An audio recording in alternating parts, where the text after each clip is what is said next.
écologiste française pour la paix. Et c'est un soutien historique du peuple palestinien. Un soutien antisémite. Après la parole. Bonjour, merci d'être là nombreux. Comme a dit Leïla, Israël n'est pas seul en cause, c'est tout un système mondial qui soutient Israël, c'est un système occidental et aussi certains pays arabes qui soutiennent Israël pour liquider la Palestine. On le sait depuis longtemps, depuis le début du sionisme. On sait que la volonté, c'est d'éradiquer la Palestine, de ne pas respecter les Palestiniens, de les exterminer, de se débarrasser d'eux. Et on lutte, nous les antisionistes juifs, on lutte contre cette tendance, on lutte contre cette idéologie et contre cette pratique qui a réalisé, qui a créé l'État d'Israël. Et donc ça fait des années, des dizaines d'années qu'on lutte contre ça et qu'on est très peu entendu, non seulement dans le monde juif, mais partout, sauf par vous qui êtes là et tous les militants et tous les soutiens à la Palestine. Mais c'est un combat très dur, parce que beaucoup de gens pensent qu'Israël a le droit de se défendre parce que des terroristes, entre guillemets, l'ont attaqué. Mais c'est bien plus ancien que ça. Et Israël n'a pas le droit de se défendre. Israël est une puissance coloniale qui n'a aucun droit. Et ça, on sait depuis longtemps, on sait que ça se passe comme ça, et on essaye de lutter le plus possible.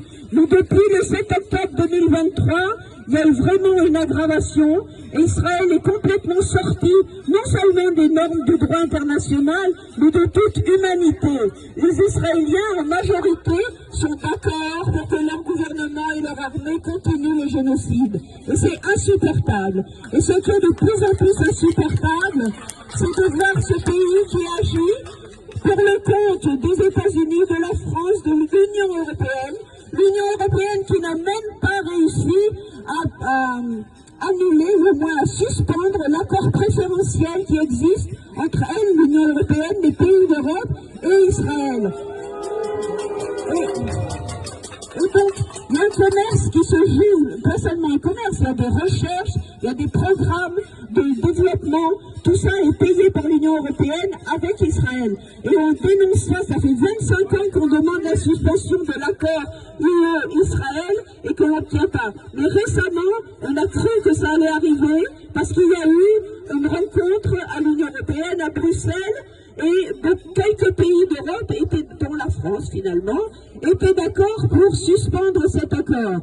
Et bien finalement, ce sont les pays les plus opposés, les soutiens d'Israël, comme la Hongrie, la Pologne, l'Allemagne, qui ont gagné. Et l'Union européenne elle-même, les commissaires européens n'ont rien fait, elles n'ont pas usé de leur pouvoir pour faire cette annulation, cette suspension.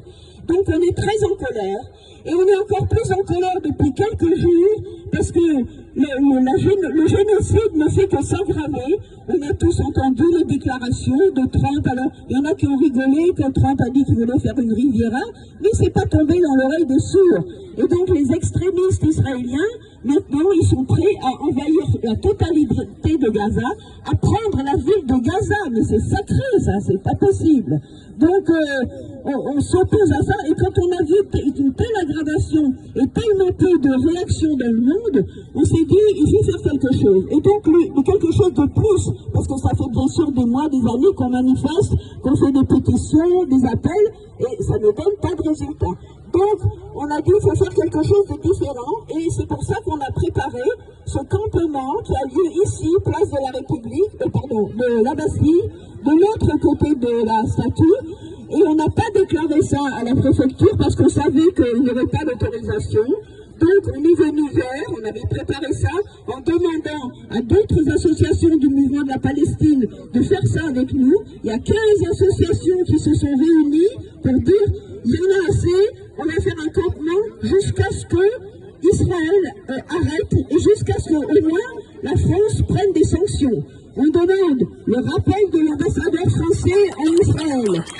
On demande l'expulsion de l'ambassadeur israélien de France.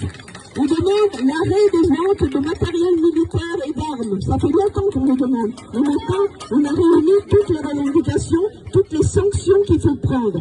On demande aussi, bien sûr, l'ouverture de tous les points de passage pour que l'aide humanitaire de l'ONU et pas des mercenaires des Amériques, que l'ONU puisse développer comme tous ces camions qui et qui sont prêts à distribuer l'aide humanitaire au lieu des mercenaires qui se font aider par l'armée pour tirer à bout portant sur les femmes, les enfants, les hommes, tous ceux qui viennent chercher à manger. C'est plus que révoltant, c'est insupportable. Donc ça, c'est une revendication importante, la demande de sanctions, ouverture de Gaza, et bien sûr, la fin du blocus de Gaza, la fin du génocide, tout ça c'est évident. Mais tant qu'on va décider que ce campement resterait là, tant que Macron ne prendrait pas de sanctions significatives.